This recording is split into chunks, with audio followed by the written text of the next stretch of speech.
স্বাগত দীপ্ত সংবাদে, সাথে আছে আমি কাজী আসিফুজ্জামান। ইলিশ কমে যাওয়ায় বরগুনায় আকাশ ছোঁয়া দাম, তাই অনেক বিক্রেতাও রূপালী এই মাছ খেতে পারছেন না। 1 কেজি ওজনের একটি ইলিশের জন্য গুনতে হয় 3 থেকে 3,500 টাকা। অথচ প্রতি বছর এই সময় দক্ষিণাঞ্চলের বাজারে পর্যাপ্ত মাছ থাকে।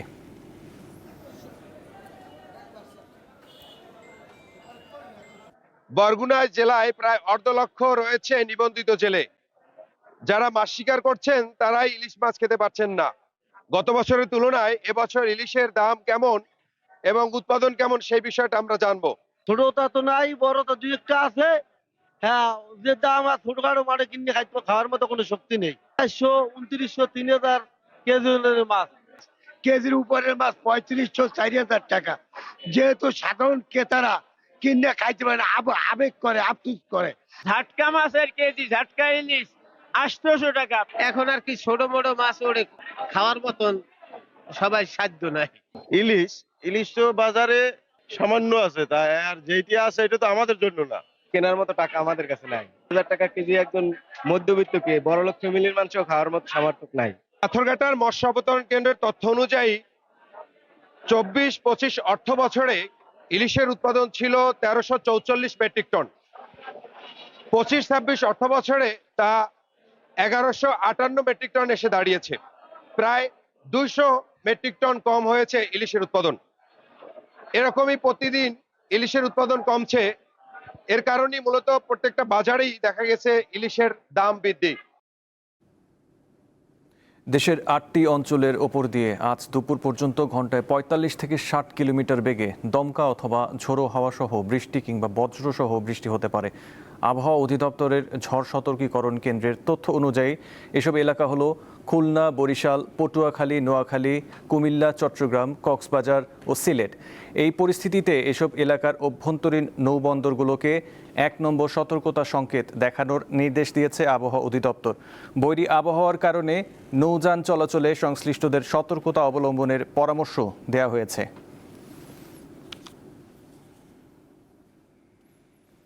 যানবাহনে ব্যবহার করা গ্যাসের সংকট রাজধানীতে। সিএনজি স্টেশনে দীর্ঘ সময় অপেক্ষা করেও মিলছে না জ্বালানি। এলএনজি টার্মিনালে ত্রুটির কারণে এই অবস্থা সৃষ্টি হয়েছে বলে জানিয়েছে কর্তৃপক্ষ। আগামী সপ্তাহ নাগাদ পরিস্থিতি স্বাভাবিক হতে পারে। ওইখান থেকে সিরিয়াল ঘুরতে ঘুরতে এখানে আসলাম গেটের কাছাকাছি, এখন ওনারা বলতেছে গ্যাস নাই। 4 ঘন্টা কাছাকাছি সিরিয়াল দিছি, লাইন বন্ধ রয়েছে, লাইনে গ্যাস নাই, বসে রয়েছি। পাম্পে গ্যাস নেই, কি করুন, সিরিয়ালে দাঁড়াই দিয়েছি। কারণ আমাদের যে কষ্ট, এটা তো আর মালিকেরাও বোঝে না। তেজগাঁওয়ের এই সিএনজি স্টেশনে 2 সপ্তাহ ধরে পর্যাপ্ত গ্যাস পাচ্ছে না গ্রাহকরা। অপেক্ষা করতে হয় দীর্ঘ সময়। অনেক সময় অপেক্ষার পরও মিলছে না জ্বালানি। এই অবস্থায় কলাবাগান, মোহাম্মদপুর, কাফরুল, কাজীপাড়া ও বাড্ডা সহ রাজধানীর বেশিরভাগ এলাকায়। অবশ্য গ্যাসের সংকট থাকলেও দাম বাড়েনি। ওরা তো বলতেছে লাইনে কোনো গ্যাস নাই। তা গ্যাস যদি না থাকে তাহলে আবার গ্যাস দেয়, আবার কতক্ষণ পরে বন্ধ করে, আবার কতক্ষণ পরে দিতেছে, তাও তো আমরা বুঝতেছি না। এটা সিন্ডিকেট, এটা তো আর কিছু না, ওই তেলের মতন হয়েছে আর কি। এখন আর তেলের সিরিয়াল নাই, এখন আবার গ্যাস। এই গ্যাসের দাম বাড়ানোর জন্য এই পায়তারা করতেছে। পেট্রোবাংলা সূত্র বলছে, বর্তমানে দিনের বেলায় সারা দেশে গ্যাসের চাহিদা 380 কোটি ঘনফুট, কিন্তু সরবরাহ আছে 215 কোটি ঘনফুট। কক্সবাজারের মহেশখালীতে এলএনজি টার্মিনালে অগ্নিকাণ্ডের ঘটনায় এই অবস্থার সৃষ্টি হয়েছে। সিএনজি স্টেশন কর্তৃপক্ষ বলছে, সরবরাহ স্বাভাবিক হতে আরও সপ্তাহখানেক সময় লাগতে পারে। 1 সপ্তাহ পর যদি ঠিক হয়, এর আগে ঠিক হবে না। এটা তো মজুত করার কিছু নাই, যে মজুদের জন্য যে গ্যাসটা দাম বাড়লে মনে করেন আমাদের গ্যাসটাই মজুত করলাম, তাহলে আমার লাভ হবে। এখানে মজুত, এটা দাম বাড়ার সাথে এটা কোনো সম্পর্ক না। এটা মানে জাতীয় গ্রিডের একটা প্রবলেম হচ্ছে। রাজধানী ও আশপাশের জেলায় গ্যাস বিতরণকারী প্রতিষ্ঠান তিতাস জানিয়েছে, সরবরাহ স্বাভাবিক না হওয়া পর্যন্ত গ্যাসের চাপ কম থাকবে। গ্যাস সংকটের এই চাপ কেবল সিএনজি স্টেশনেই সীমাবদ্ধ নেই। এর প্রভাব পড়ছে সার্বিক পরিবহন খাত ও সাধারণ মানুষের নিত্যদিনের জীবনযাত্রায়। দ্রুত সরবরাহ স্বাভাবিক না হলে এই ভোগান্তি আরও চরম রূপ নেবে বলে আশঙ্কা চালক ও মালিকদের। হেদায়েতুল্লাহ সীমান্ত, দীপ্ত সংবাদ, ঢাকা।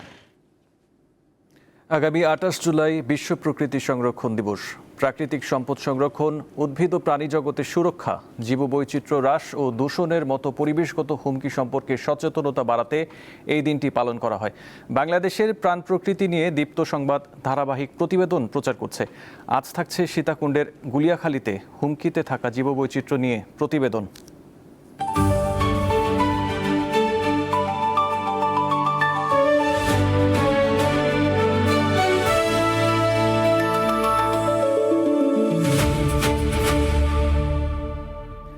অবাধে পর্যটক চলাচলের কারণে চট্টগ্রামের সীতাকুণ্ডের গুলিয়াখালীতে হুমকিতে জীববৈচিত্র্য।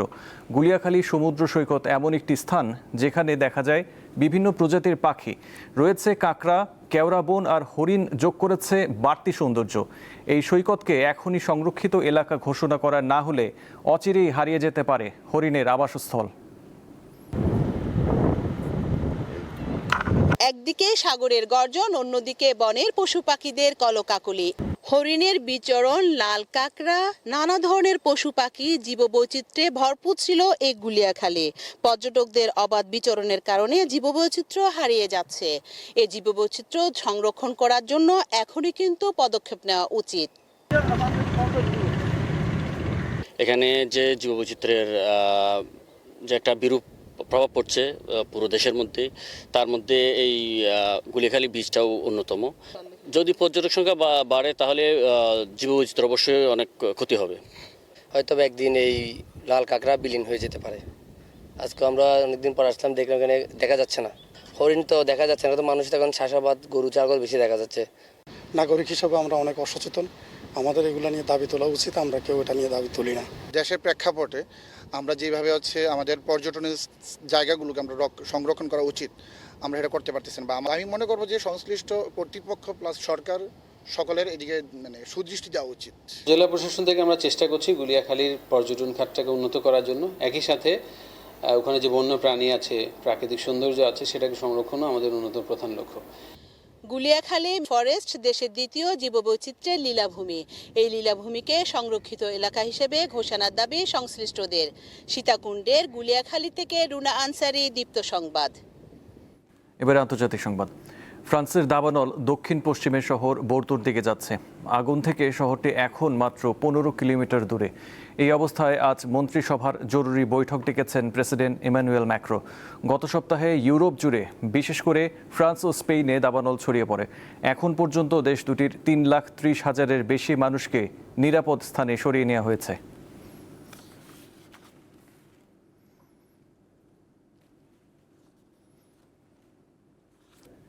প্রশ্ন ফাঁস ইস্যুতে শিক্ষার্থীদের আন্দোলনের মুখে শেষ পর্যন্ত বিজেপির নতি স্বীকারের নেপথ্যে কি রয়েছে?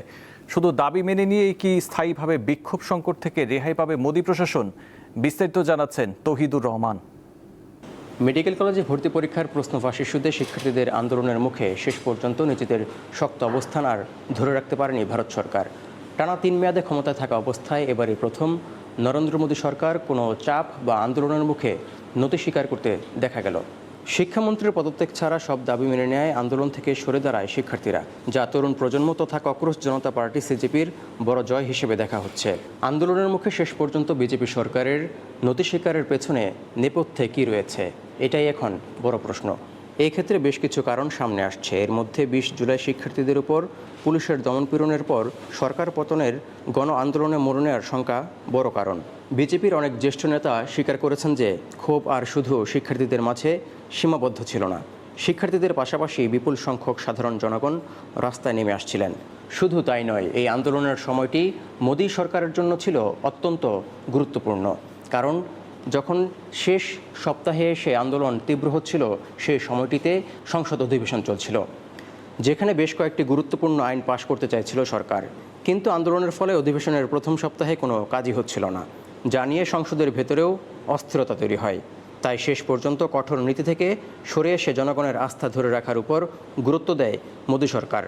এক্ষেত্রে প্রতিবেশী দেশ নেপাল ও বাংলাদেশে হওয়া শিক্ষার্থীদের আন্দোলনে সরকার পতনের নজির ভারতের জন্য বড় শিক্ষা হিসেবে কাজ করেছে বলে মনে করছেন অনেক বিশ্লেষক।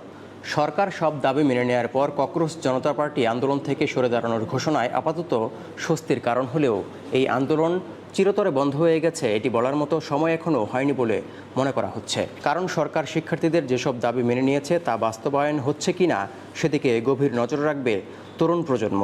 যদি গড়িমসি করা হয় তাহলে ককরোচ জনতা পার্টি বা তরুণ প্রজন্ম ফের আন্দোলনে নামার শঙ্কা করছেন বিশ্লেষকরা।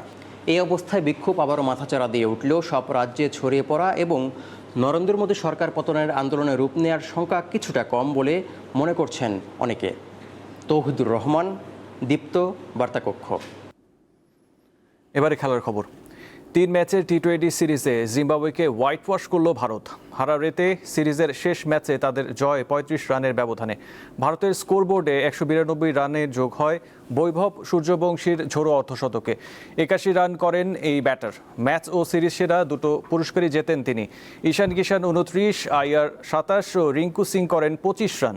জিম্বাবুয়ের হয়ে 41 রানে 2 উইকেট নেন ব্রাড ইভান্স। লক্ষ্য তাড়া করে 157 রানে গুটিয়ে যায় জিম্বাবুয়ে। 34 রানে 3 উইকেট হারানোর পর স্বাগতিকরা আর ম্যাচে ফিরতে পারেনি। রায়ান বার্ল 54, মাধবের 28 ও বেন কারান করেন 20 রান। ভারতের হয়ে 29 রানে 3 উইকেট নেন মায়াঙ্ক যাদব।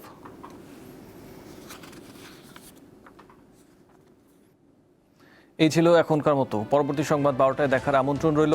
এছাড়াও তথ্য বিনোদনের খবর পেতে চোখ রাখুন দীপ্ত টিভি ডিজিটাল প্ল্যাটফর্মগুলোতে। ধন্যবাদ।